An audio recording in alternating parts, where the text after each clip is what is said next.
Good afternoon, good evening, good morning, and wherever you are listening us from, thanks for joining our second episodes where we talk to Professor Daniela Dimitrova, who has taken her time from the academic scene to actually put some colleagues together and also come up with a book called The Global Journalism, Understanding the World Media System. So, Professor Dimitrova has been on the scene. Last week we came your way with about the book, just overview of the book and some key interesting things in the book. We'll be delved deeper in today's episode. So without much ado, I welcome Professor Daniela Dimitrova. Hello, Professor. Welcome. Thank you very much. How has your week set up so far? It's the end of the semester, Oh. so it's a little bit busy, but I'm happy to be here and to talk about my book. The name of the book, which is the second edition, is Global Journalism, Understanding World Media System. Last week, we talked about how the name came about and some of the key interesting things in the book. Today, we want to delve deeper to look at few things that constitute the book. Professor Dimitrova, would you want to take us through some of the models in the book and how it will help facilitators or students who want to use this book? Absolutely. So right at the beginning in the book, in chapter 1, we introduced this five-dimensional model. Basically what the five-dimensional model does, Richard, is it kind of positions journalism and media development within a framework of this external environment. So the 5 factors that we argue in the book influence media and journalism are political factors, economic factors, technological factors, cultural factors, as well as journalistic factors. And without going, into too much detail into every single factor that's mentioned there, let me just mention one or two that most people are familiar with, and those would be the political and economic factors. Of course, many existing models focus only on one. We all know about, 4 theories of the press and how does the government or the political elite influence the media. Right. But here we are kind of adding on, these additional factors like economic characteristics and technology, and also the understanding of journalism and perceptions of journalism. So I want to say and argue and articulate that this is a more comprehensive model. It's kind of a multi-dimensional model, of course, building on much of the existing literature, but kind of putting it all nicely and neatly together. Wow, that's interesting. And I mean, it's also good you are not delving deeper because people must actually buy the book or access the book so they know how some of these factors come into play. But how would you want to tie some of these factors to how media freedom in general comes about, or how does some of these factors or these models actually helps enhance media freedom? Yeah, sure. And that's a perfect segue, actually, the topic of media freedom, to kind of demonstrate in practice how some of these factors or influences work. And before I even get into that, let me summarize the tendency, the global trend in media freedom, which unfortunately is going down. So if we trace, media freedom over the past few years, and there's so many organizations who do that, we can see that the levels of media freedom seem to be decreasing, which is not necessarily a great trend, but to help us understand why this is happening, we can kind of take a look at the model. So let's think of some examples. So let's pick a country. I'm going to choose Afghanistan. Okay. So the moment that the Taliban took control, a lot of things happened, a lot of negative trends that we can see. Of course, women and gender issues have been pretty much at the top of the list, but along with that kind of political repression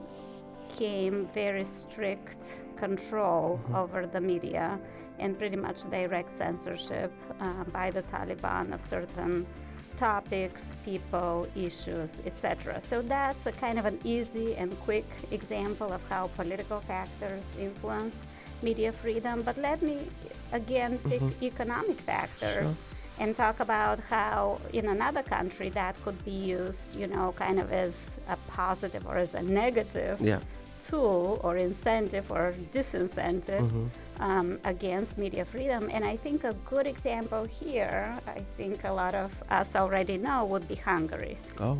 So the Orban government, uses their government funding to basically support media organizations that are favorable to the ruling party and the ruling government, and at the same time it withholds economic subsidies of those media outlets that are actually critical.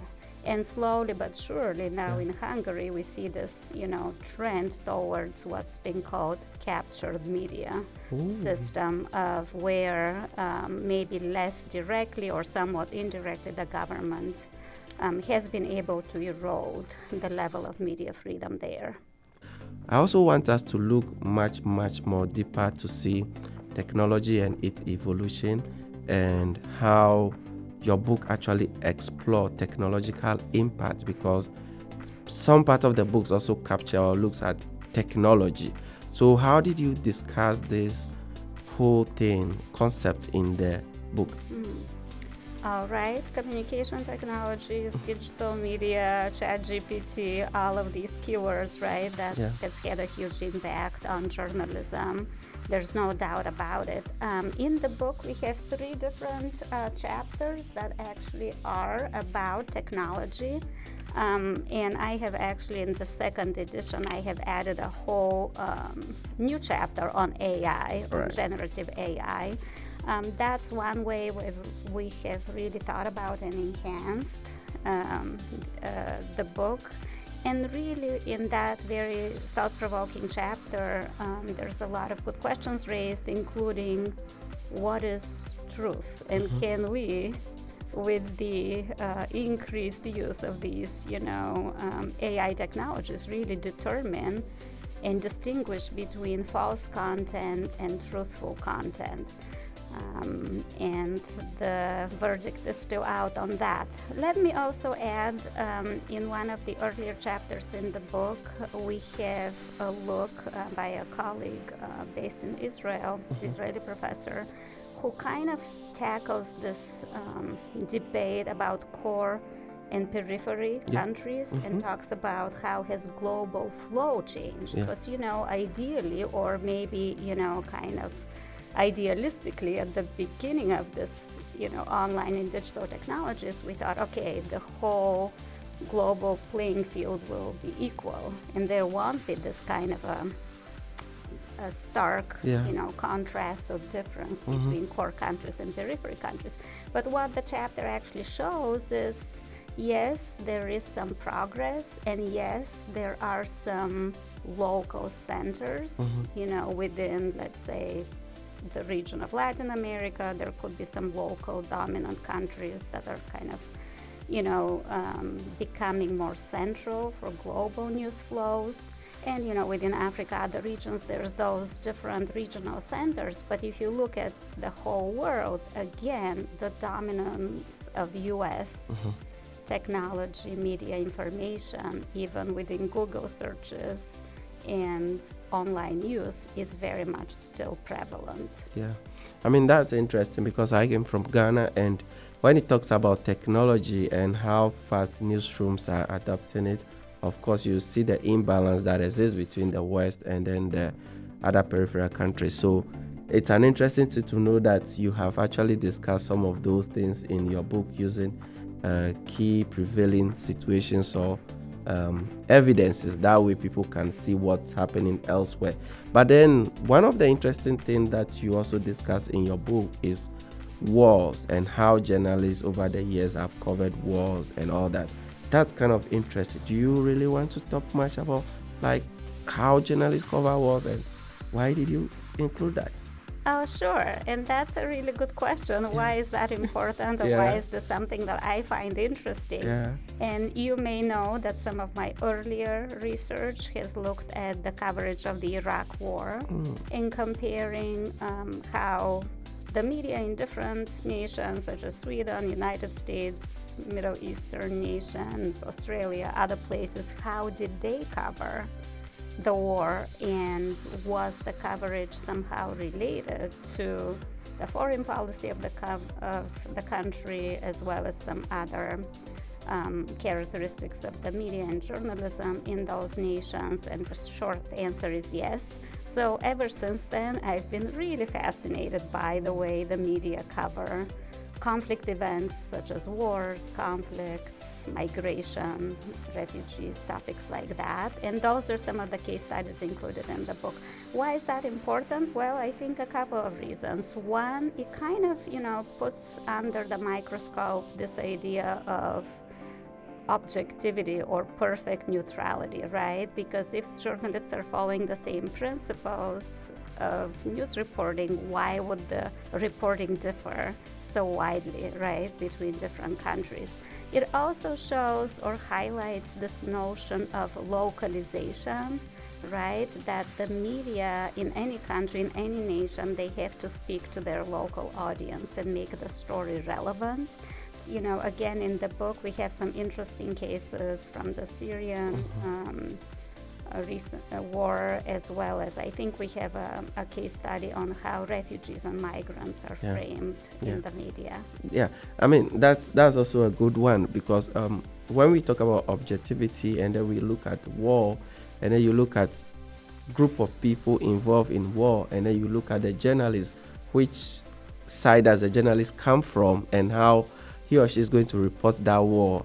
It's always come into play like, are you reporting in favor of those affected, or you are reporting in favor of where you belong, or where your party affiliation belongs? So it's always a bone of contention as to whether what we see being reported by journalists during war is actually the reflection of what is happening, or that journalist is sidelining with the affected, or is sidelining with the government in power who want to control the kind of information that goes out. So exactly. I think, and if I could just make a quick comment, I mean, there's kind of a huge debate actually in the literature if those differences are intentional or if they just happen by the fact that the journalist and the media organization is located within a particular context. So a good example here, of course, is the war in Gaza, or the Russia-Ukraine war, where depending on where you're based, the media reporting may be very, very different. That's interesting, and I'm glad you tried to address some of those in your book. Yeah. So, but we also want to look at how you dealt with public diplomacy actually in your book, and what does that mean for journalism globally? Sure, and this is introduced in the third chapter of the book. I have a chapter by a colleague at UNC who talks about public diplomacy, but there's also different examples also throughout the book that could be also under this big umbrella of public diplomacy. I think all of us know that what we see in the media affects how we think of other countries. So this notion of soft power, right? The idea of soft power, which is now very much influenced by social media, is really critical and important. One example that we give in the book here is kind of the mishandling of the COVID crisis by Japan, or you could say the attention they paid when they wanted to have, the Olympics, the Olympic Games over there, and they had to postpone that because of kind of decreasing trust, public trust globally, which eroded actually the public image of Japan. Another interesting example that we discuss in the book comes from China. Internally to block content, externally to send more positive content or to create social media buzz sort of in support of the local government. But one interesting maybe for listeners and viewers idea is this idea of wolf diplomacy. And what that is actually a term in our index in the book, is this new shifting type of diplomacy that China engages in on social media, which is much more confrontational, and it's almost like a counter image or countering Western ideology and being really much more combative and contradictory towards so-called Western powers. Oh, that's a good one. And I mean, there are a lot of revelations in the global journalism book, especially the second edition kind of carry a whole lot of concepts, case studies, and all that professors, students must be willing to actually grab a copy to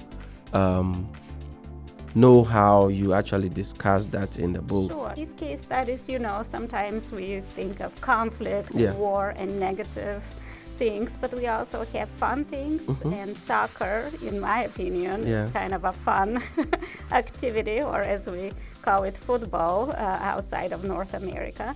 But one of the fun case studies actually in the book is how the Qatari government used media very successfully when the World Cup, the soccer Yeah. / football World Cup was in Qatar, and how they promoted this event to attract tourism and to attract advertising dollars as well. Wow, that's interesting. And I mean, there are those who may be interested to know how probably media in the UAE or the Qatar or the Gulf region actually works. And I'm glad that is also discussed in the book. That way you also get understanding of how media is using those parts of the world. So I think that would just be a perfect way for people to get access to this book and also look at how you discuss some of these case studies in it. But where can we get these books? Before we go, where do people go to get or to access this book? Sure. Of course, you can Google, and I'm hoping the website for our book, globaljournalism.org, will pop up, where anyone can click and purchase the book. Amazon works really well as the website of the publisher, Rowman and Littlefield. And you can type in global journalism and make sure you type in second edition so you can get the most recent version. Right. Professor Dimitrova, thank you so much for joining me in studio today to discuss about the second edition of the Global Journalism book. We are glad to have you. Thank you very much for having me. Yeah. Here is the nice cover again Yeah, for our that is beautiful second edition. Yeah. So viewers and listeners, this is where we draw the curtains today on our second episode, which discusses various themes or some of the concepts in the second edition of the Global Journalism book. You have to get a copy to enhance your understanding of how media globally operates. So just log on to www.globaljournalism.org and then you can order a copy from there. Alternatively, you can also log on to Amazon or go to Amazon and order a copy from there, and then to be delivered to your doorstep. So until we come your way next time, have a good afternoon, evening, and a day. Bye-bye.